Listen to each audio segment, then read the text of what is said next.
Hey everyone, I'm doing a bit of a weird thing with this video where I have a preamble even before my introduction. So just as I finished recording the following, the chaotic and volatile state of the nation and world at large changed yet again, rendering some of my facts obsolete, particularly those concerning the stock market and trade war. Although the tariffs have been put on hold and the markets have rallied a bit for now, I still think my overall points are valid, as are the recession concerns that I and many others like me still have. Also, it goes without saying that this one is going to drift into the realm of politics a little, so click away if that sort of thing makes you super angry. A little while back, I posted a video on whether or not a degree of self sufficiency could be attained through an average sized backyard vegetable patch. To summarize my take, if you're growing on an average postage stamp sized lot like I am, you're probably not going to be able to produce all the calories needed to keep you alive for an extended period of time. That said, a small to medium sized garden can be a part of a larger community based food security effort and can still be a valuable personal asset in the event of an economic downturn. Well, since I posted that video, things have gone a bit sideways in the world. A certain powerful individual made the totally not insane decision to start a trade war with the entire rest of the planet, which subsequently caused a stock market nosedive that's been ongoing for nearly a week as I record this. Now, I'm no economist, but I've been around long enough to know that trillions of dollars evaporating from the economy in the blink of an eye is never a good thing, even for us rank and file peasants who don't have much in the market. It wouldn't be completely out of line to have some concerns about a looming recession at this point. As such, I thought it might not be a bad idea to elaborate a bit on how I think, or more accurately hope, a backyard garden can soften the blow of a recession by going over my own approach to the situation. Admittedly, the world is currently in a manufactured state of chaotic flux, and there's no guarantee things won't get so bad that growing a few tomatoes and zucchini won't be an exercise in futility. I'm reminded of that old Mike Tyson quote, everyone has a plan until they get punched in the mouth, but making an attempt at preparedness sure feels a lot better than doing absolutely nothing, so there's that at least. Before I get to my tentative hard times gardening plan, I have a bit of an appeal for help to any knowledgeable people who happen across this video. Don't worry, I'm not going to pester anyone to like and subscribe or donate to a Patreon or anything like that. I really just want advice on how to get my chickens to lay eggs again. When I first got into the backyard chicken game, I didn't realize just how many factors can adversely affect egg production. Too hot, no eggs. Winter, no eggs. Molting, no eggs. Our chickens finally started laying again in late February after shutting down for the winter, but over the last 3 or 4 weeks, two of our hens have shut back down again, and I'm baffled as to why. Now, we still have one of three still laying, but only at a rate of like 3 to 4 eggs a week. And I'd love for fresh eggs to be part of my overall preparedness plan. So if anyone has some ideas on how I might be able to get these girls back in gear, I'd love to hear them. All right, back to the somewhat dreary topic at hand.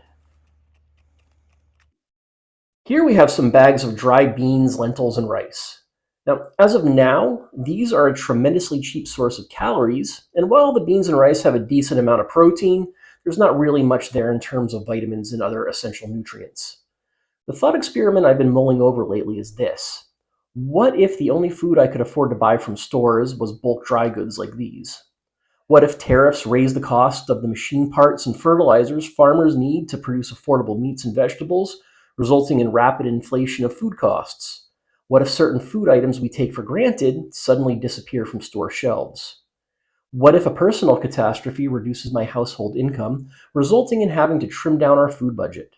I'm envisioning a scenario where meat is too costly to be more than an occasional treat, and even fresh produce from the grocery store is a bit too expensive to justify regularly. It is exactly this sort of scenario in which I think a backyard garden could be useful, cushioning the blow of a rough but not completely apocalyptic economic downturn. If we really do get to the point where rice and beans are the only affordable foodstuffs on the shelf, it sure would be nice to have a supply of fresh produce growing out back, not only to stretch limited dollars, but also to add a bit of flavor and nutrition to what would otherwise be a pretty bland slop meal. Interestingly, a looming financial crisis actually hasn't changed my approach to gardening all that much. I have a weird all or nothing kind of personality that drives me to either dive into a project 150% or not at all. So even before the current craziness, I was approaching backyard gardening kind of like an obsessed gamer, trying to beat his previous high score. So in recent years, I've been on a bit of a quest to try to maximize the production I get out of my 500 or so square feet of growable space. It's admittedly a complete and total vanity project, but one that, given the current climate, might actually end up serving a greater purpose than my own ego. So while I was growing to maximize production before the current craziness, I have made a few tweaks to my approach for this upcoming season. For instance, I've devoted more space to veggies that have a high caloric density, like these potatoes here. And I'm making a point of it to keep a crop of potatoes going as long as our climate allows for it. I can usually grow 2 rounds of potatoes per year if I stick to fast yielding varieties like Yukon Gold. I can get 1 round from September until the first frost in late November or early December, and another from approximately late January or early February through late May or early June. Now, not only are potatoes calorically dense at about 110 calories per 148 grams serving, they're also filling and satisfying, which is always appreciated during times of scarcity. Surprisingly, the humble potato is also fairly high in vitamins, with 100 grams containing 30% of the recommended daily amount of vitamin C, 15% potassium, and 10% of vitamin B6. Potatoes are also a decent storage crop with the ability to keep for a few months if kept in a cool, dry location. Other root veggies, such as beets, turnips, and carrots, are great to have in a rotation as well, but in my climate, these really only grow well over the winter, so they're not a wise use of space for me until the fall.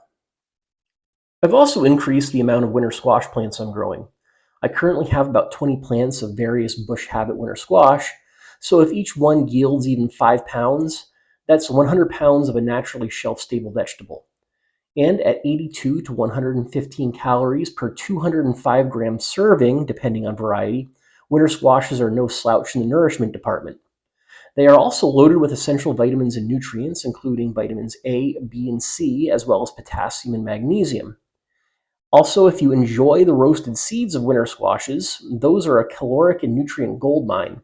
At 574 calories per 1/2 cup serving, pumpkin and winter squash seeds are absolutely packed with protein, magnesium, zinc, iron, and potassium. When prepared properly, winter squash can make for a hearty and flavorful meal, being excellent in soups, stews, chilies, curries, pasta dishes, and even just stuffed and roasted. I've actually decided to forego growing sweet potatoes this year in order to make space for more squash. Now, sweet potatoes would arguably make an even better hard time survival crop, but they seem to yield unpredictably in my climate. Some years are great and I get nice big fat sweet potatoes, but other years I get nothing but sad, wispy, undersized ones. And while I've had my share of troubles with winter squashes over the years, they're overall a safer bet for me than sweet potatoes. While it might seem at first like tomatoes and peppers are a bit of an unnecessary luxury crop that should be bumped in favor of higher calorie veggies that are less labor and resource intensive to grow, I'm actually devoting more than half of my garden space this year to them for a few reasons. First, morale is important, and flavorful fresh veggies like tomatoes and peppers, along with some fresh herbs, can turn a meal based on bulk staples into something you'll actually look forward to at the end of a day. Also, tomatoes and peppers, while fairly low in calories per serving, are high in fiber and vitamins.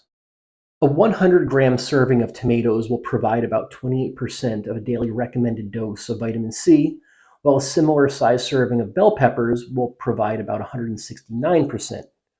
Peppers are also good sources of folate and vitamins A, B6, and E. In the case of tomatoes, they're actually a great long-term storage crop as they're readily canned, dried, and frozen.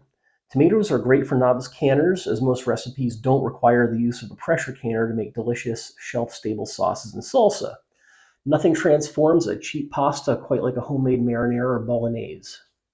I highly recommend anyone gardening for the purpose of recession resistance learn to do a little basic food preservation, whether that be canning, pickling, freezing, or drying.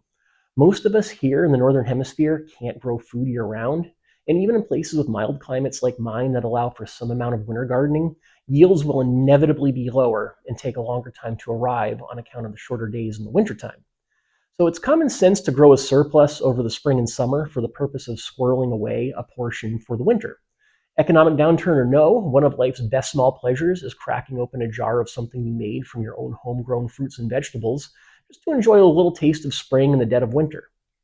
And the previously mentioned veggies are certainly not a comprehensive list of potential survival crops, but more of an explanation of how the veggies I know grow well in my climate and in my garden can fit into a recession plan. Honestly, growing anything edible is a great step in the right direction, even if it's only a few plants in pots on a patio or balcony. I'll fully admit I might be overworrying here, and the current state of affairs is so volatile that by the time this video posts, the tariffs might very well have been rescinded and some sense of stability will have returned to the world. I'm sure that'll happen, right? Regardless, having a little bit of a preparedness plan and a modicum of self-reliance is never a bad thing, even in the best of times. So until next time, let's hope it all doesn't die.